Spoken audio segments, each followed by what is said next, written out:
Kindly journalist से बात कर रहे हैं। कन्हैया जी, आप बहुत बड़े लीडर होंगे, मैं उसमें आपकी आपत्ति नहीं जताता।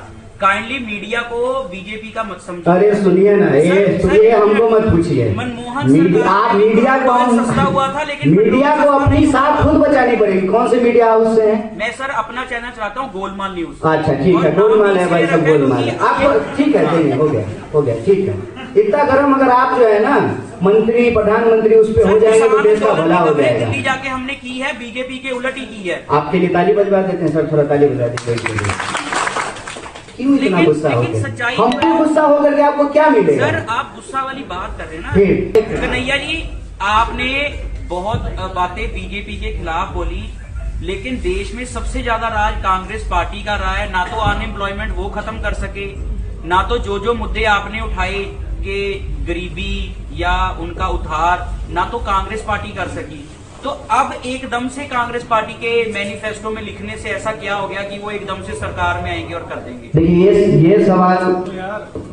ये सवाल तो जो है मुझे भाजपा के जो ऑनलाइन ट्रोलर होते हैं ना, वो रोज पूछते हैं कि आप जो प्रश्न उठा रहे हैं, तो जब कांग्रेस थी तब कांग्रेस ने क्या किया? तो उसका हम एक ही जवाब देते हैं कि कांग्रेस अगर देश के लिए कुछ नहीं किया होता तो भाजपा बेच क्या रही है? कुछ बना करके रखा था, उसी को तो बेच रही है। और आप मुझे बताइए, जो मैं आंकड़े आपको दे रहा हूं, तो मैं कह रहा हूं जब कि 2014 के बाद से बेरोजगारी बढ़ गए हैं, तब भी आपके दिमाग में यही सवाल है। कौन चूरन खाए हैं साहब? जब बेरोजगारी बढ़ रही है ना भाई, तो 14 में जब 14 से पहले कम थी तो कांग्रेस कुछ कर रही होगी। सर मनमोहन सरकार जवाब देने दीजिए। मनमोहन जी बोलिए जिसे मोदी जी बोलते हैं। मनमोहन जी भी जो है ना चपरासी नहीं थे जैसे आप मनमोहन बोल रहे हैं। आप काइंडली जर्नलिस्ट से बात कर रहे हैं। कन्हैया जी, आप बहुत बड़े लीडर होंगे, मैं उसमें आपकी आपत्ति नहीं जताता। काइंडली मीडिया को बीजेपी का मत समझिए। अरे सुनिए ना, ये हमको मत पूछिए। मनमोहन आप मीडिया को सस्ता हुआ था, लेकिन मीडिया को अपनी साथ खुद बचानी पड़ेगी। कौन से मीडिया हाउस से हैं? मैं सर अपना चैनल चलाता हूँ, गोलमाल न्यूज। अच्छा ठीक है, गोलमाल है भाई, सब गोलमाल है। आपको ठीक है, हो गया ठीक है। इतना गरम अगर आप जो है ना मंत्री प्रधानमंत्री उस पे हो जाएंगे तो देश का भला हो जाएगा। दिल्ली जाके हमने की है, बीजेपी के उलट ही की है। आपके लिए ताली बजवा देते हैं सर, थोड़ा ताली बजवा दीजिए। क्यों इतना गुस्सा हो गया? हम पे गुस्सा होकर के आपको क्या मिलेगा? सर आप गुस्सा वाली बात कर रहे हैं ना, हम कर रहे हैं गुस्सा वाली बात। मनमोहन सरकार में क्रूड ऑयल सस्ता हुआ, लेकिन पेट्रोल सस्ता नहीं हुआ, जिसकी सबसे बड़ी वजह थी 2014 में सरकार गिरना। किसकी सबसे बड़ी वजह थी? पेट्रोल सस्ता ना होना सर, एलपीजी सिलेंडर सस्ता ना होना। ठीक है, तो मनमोहन जी की जो सरकार थी, जिसे मोदी जी आप बोलते हैं, वो भी देश के प्रधानमंत्री ही थे। उनके खिलाफ बहुत कुछ बोला गया। प्रधानमंत्री स्वयं जो मौजूदा है, उन्होंने कहा कि पता नहीं उनके बाथरूम में कैसे चले गए थे। बोले कि मनमोहन जी जब नहाते हैं ऐसे रेनकोट पहन करके नहाते हैं। ये प्रधानमंत्री जी का बयान है, मोदी जी का। ये बयान आपको ठीक लगता है? नहीं, गलत है, निंदनीय है। निंदनीय है ना? कहिएगा अगली बार आप अपने एपिसोड में मनमोहन जी के पक्ष में। मैं ये कह रहा हूँ कि क्रूड ऑयल उस वक्त कितना था 2014 में? बताइए, मनमोहन जी की जब सरकार थी तो। सर मेरे को इस समय आंकड़े नहीं याद, लेकिन महंगा सस्ता हुआ था, लेकिन रेट देश में नहीं घटे थे। नहीं, क्या बात करते हैं? 500 रुपए में गैस का सिलेंडर मिल रहा था, 1000 रुपए में गैस का सिलेंडर मिल रहा है, और आप कह रहे हैं महंगाई नहीं बढ़ी थी। कौन सा ऐसा चीज है, कौन सी ऐसी चीज है, आप मुझे बता दीजिए। चाहे वो खाने की चीजें हो, गैस हो, पेट्रोल हो, डीजल हो, जिसके दाम अप्रत्याशित तरीके से नहीं बढ़े हैं। लोगों के जो सवाल हैं, महंगाई अप्रत्याशित तरीके से बढ़ा है, बेरोजगारी अप्रत्याशित तरीके से बढ़ा है, और सरकारी संपत्ति औने पौने दामों में बेचा जा रहा है। आपको सुन करके आश्चर्य होगा, 4-5 लोगों की एक कंपनी को, एक सरकारी कंपनी 27 करोड़ में बेच दिया गया। ये जो देश की हालत है, इस देश की हालत में आज हम खड़े हैं। और आज के इस सवाल को आप कहते हैं कि हमको नहीं उठाना चाहिए, हमको नहीं पूछना चाहिए। कांग्रेस सरकार ने अगर कुछ गलती की, चलिए मैं आपकी बात को मान लेता हूं, तो कांग्रेस तो नहीं सरकार चला रही है ना। कांग्रेस हम यहां चला रहे हैं पंजाब में। पंजाब को लेकर के आप हमसे ये पूछ सकते हैं कि आपकी यहां सरकार है पंजाब में, आपने क्या किया है? हम आपको आंकड़ा दे सकते हैं कि हमने रिक्तियां भरी हैं। हमने लाखों लोगों को रोजगार दिया है? ये एक स्पेसिफिक सवाल है। ये जो प्रश्न पूछा जाता है ना कि जब कांग्रेस थी भाई साहब तो कांग्रेस ने क्या कर लिया, अरे कांग्रेस ने जो कर लिया ना वो ये सरकार कर ली होती ना तो इस सरकार से कोई सवाल ही नहीं होता। आप मुझे बताइए कि नया इन्होंने क्या काम किया है? इन्होंने नया अस्पताल खोले हैं, इन्होंने नया कोई शहर बनाया है, इन्होंने नई कोई सड़क बनाई है, नया कोई ट्रेन चलाया है?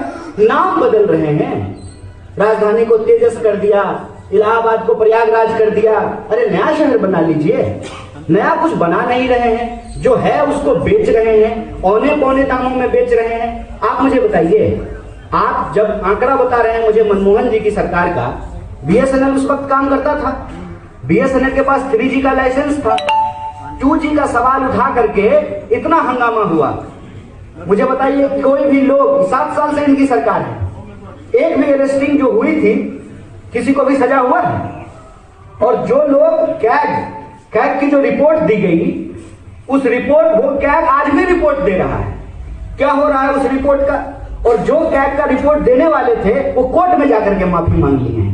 एक ईमानदार, पढ़ा लिखा, समझदार व्यक्ति जो इस देश को चला रहा था उसके बारे में तमाम तरीके के दुष्प्रचार करके उनकी सरकार को गिराई गई। और उस सरकार के खिलाफ जो तथाकथित भ्रष्टाचार विरोधी आंदोलन था, उस आंदोलन से निकले हुए लोग कहां हैं? जनरल वीके सिंह कहां हैं? वो क्या नाम है उनका, किरण बेदी कहां हैं? कहां हैं सब लोग? भाजपा में जाकर के मंत्री बनकर के बैठे हुए हैं, राज्यपाल बनकर के बैठे हुए हैं। और उसी आंदोलन में सबसे पहले ये बात कही गई कि नरेंद्र मोदी जैसा प्रधानमंत्री देश का होना चाहिए। यही बात जो है न्यूयॉर्क स्ट्रीट में बोली जा रही थी कि मनमोहन सिंह को हटा करके एक ऐसे आदमी को लाना चाहिए जो विकास की गति को बढ़ा सके, विकास की गति को नहीं, देश को बेचने की गति को बढ़ा सके।